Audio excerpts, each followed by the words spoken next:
dag har jeg faktisk kontakt med mine amerikanske slægtninge, så det er en stor gave at have fået. I vil stolte af en præsident i familien. Det kan da godt være, siger Boasen og smiler lu. Hvad er dit forhold til Danmark i dag? De er glimrende, de er gode forhandlingspartnere, altid anstændige og respektfulde, og man kan skændes så det brager, og bagefter være gode venner. Det kan jeg godt lide. Det hjælper vel også at have verdens største oliefond i ryggen, når man forhandler. Jo, det spiller sikkert ind, men først og fremmest er der en gensidig tillid og respekt.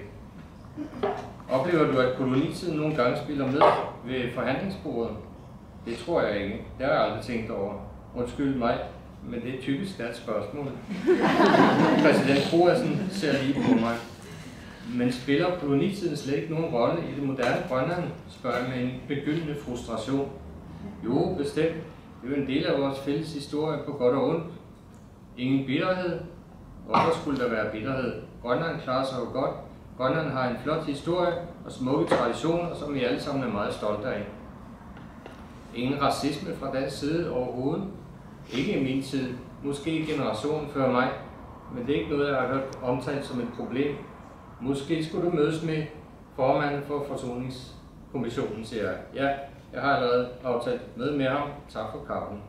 You're absolutely welcome, my friend, siger Boasen og følger mig ud med en hånd på min skulder. Jørgen Fleischers kontor ligger i sydenden af byen. En halv time zigzaggende bustur gennem de mange forsteder, der er skudt op gennem de sidste årtier, hver med sine stemninger og karakteristika efter de nationaliteter, der har sat deres præg på den.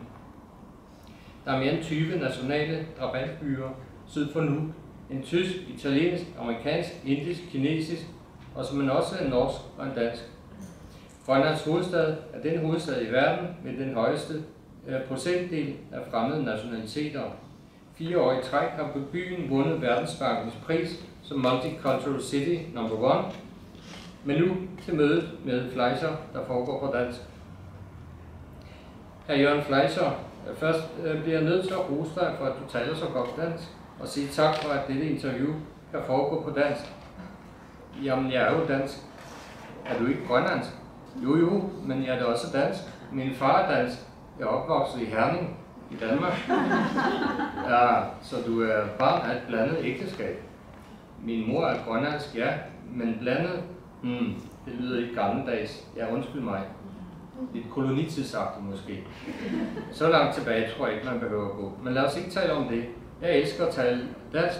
Det er ligesom at være på ferie. Så hvad føler du dig så som? Grønlandsk eller dansk?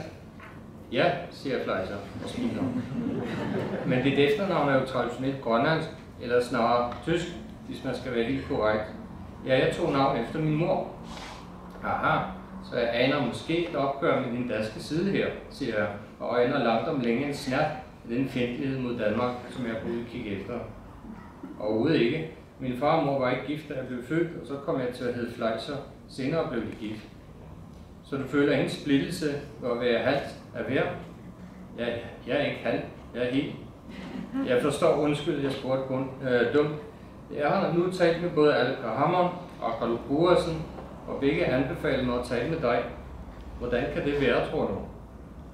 En del af svaret på det spørgsmål finder du vist i første del af den her samtale, svarer Fleischer og kigger på mig hen over sine hænder, som man holder mod hinanden, fingerspids mod fingerspids. Hjælp mig med at forstå det her, siger jeg. Synes du, at jeg som dansker kommer her med en postkolonial indstilling til Grønland? Jeg forstår det ikke helt. Jeg har jo trods alt brugt mange år på at gøre op med Danmarks rolle som kolonimagt.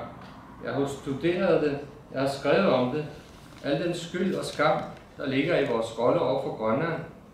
Og nu føler jeg nærmest, at det er mig, der bliver taget i skole. Er der ingen brug for at gøre op med kolonitiden? Nej, det er der ikke. Kort og godt? Ja. Det forbavser mig, at formanden for Forsoningskommissionen siger det. Ja, det bør der også gøre, siger han. Men hvad med al bitterheden og vrede mod Danmark her i Grønland? Hvilken bitterhed og vrede? De her ting er stort set noget, som skyldbevidste danskere har opfundet. Jeg har aldrig oplevet nogen bitterhed eller vrede mod Danmark. Da man erklærede selvstændighed tilbage i 2015, Det var mens jeg fik skiftet blære i Herning, faldt behovet for de her gamle følelser helt bort. Så kom olien og mineralerne, kineserne, japanerne og amerikanerne, og vi var tvunget til at tænke her og nu, tænke fremad og orientere os på en helt ny måde i en moderne nation. Det oplever, at danskerne har stået lidt mere stille. Ja, vi har jo så heller ikke haft et tilsvarende olieeventyr, siger jeg. Fleischer smiler. Hvem er det nu, der er bitter, siger han. Så det er olierigdommene, der har fået Grønland til at fjerne sig fra fortiden. Tja, måske, men Danmark har dog fået sin del af kagen gennem koncessioner, outsourcing og levering af arbejdskraft. Nationalbanken har anslået, at Danmarks BNP som en konsekvens heraf er øget med et beløb svarende til effekten af 15 gange det bloktilskud, der blev overført til Grønland under hele den postkoloniale periode fra 1953 til 2015. Men med verdens største oliefond må man vel sige, at Grønland fik en del mere ud af det. Det er klart, det er også vores olie. Der er ingen grund til bitterhed. Det er ikke mig, ikke os, der er bitre, siger jeg, og mærker, at jeg skal holde tilbage for ikke at lade mig provokere af Fleischers gentagende drillerier. Men jeg kan ikke lade være med at se de her økonomiske triumfer i forhold til Danmark som et opgør med kolonimagten. Det er det faktisk ikke. Det var et opgør med os selv som koloni, vores kolonitænkning. Laissez-faire, måden vi skubbede ansvaret fra os på og lod danskeren ordne tingene. Det forsvandt, da landet blev selvstændigt. Ikke over natten selvfølgelig, men overraskende hurtigt. Her spillede Forsoningskommissionen en vigtig rolle som en slags national psykoterapeut. Det var ikke rettet mod Danmark, men mod os selv. Det blev en selvforsoning. Desværre har en tilsvarende proces vist ikke fundet sted i Danmark. Hvad mener du? Jeg mener, at man i Danmark stadig hænger fast i et selvbillede og være en kolonimagt. En slags masochistisk trang, tror jeg, der stammer tilbage fra den lutherske tro og pietismen. En trang til at være skyldig, til at have fortjent at blive straffet, korsfæstet, alt det der med Jesu wunder, det der har med kristendommen at gøre. Men Grønland er ikke interesseret i det. Det er det, vi har lært af selvstændigheden. Og det er det, der er vores opgave i Forsoningskommissionen at hjælpe folk med at forstå. Så hvad skal Danmark gøre efter din mening? Danskerne bør tage et opgør med sig selv og deres selvbillede som koloniherrer, ligesom grønlænderne har gjort op med deres selvbillede som koloniserede. Og hvad med dig selv, Jørgen Fleischer? Tager du et opgør med dig selv som dansker eller grønlænder? Ja, jeg gør, siger han, og trykker mig i hånden til afsked. Da jeg går derfra, føler jeg mig som en patient, der forlader sin læge med den nedslående nyhed, at jeg er fuldstændig rask.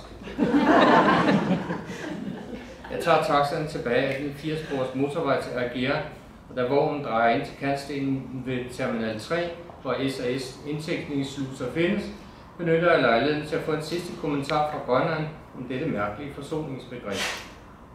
Hvad synes du egentlig om danskerne, spørger taxachaufføren på engelsk. Danskerne er hyggelige mennesker, siger han. Jeg har lidt familie i Danmark, fine folk, og de giver gode drikkepenge. Tror du Danmark og Grønland har en fremtid sammen, spørger jeg. Og jeg er mig bevidst, at der næsten er noget bedende i min stemme. Jo, siger han. Flæskesteg, medisterpølser, rødkål, grisalamang. Det kommer jo altid til at være der. Det vil grønlænder aldrig nogensinde give afkald på. Og som den dansker jeg er, giver jeg ham gode drikkepenge. Alt for gode faktisk.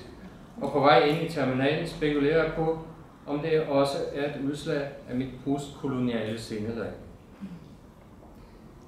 Da Airbussen svinger sig op over Godthåbsfjorden på vej til Kastrup, hvortil der stadig er direkte ugentlige flyvninger fra Grønland, læner jeg mig tilbage i flysædet og tænker over de sidste par dage og samtalerne med Hammann og Boas og Fleischer, stemningen i det hele taget, og jeg har lidt svært ved helt at definere, hvad det er, jeg føler.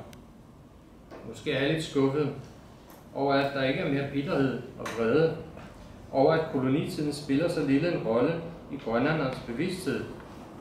Hvis der var bare en lille smule af, tænker jeg, så vil vi da i det mindste vide, at de stadig tænker på os.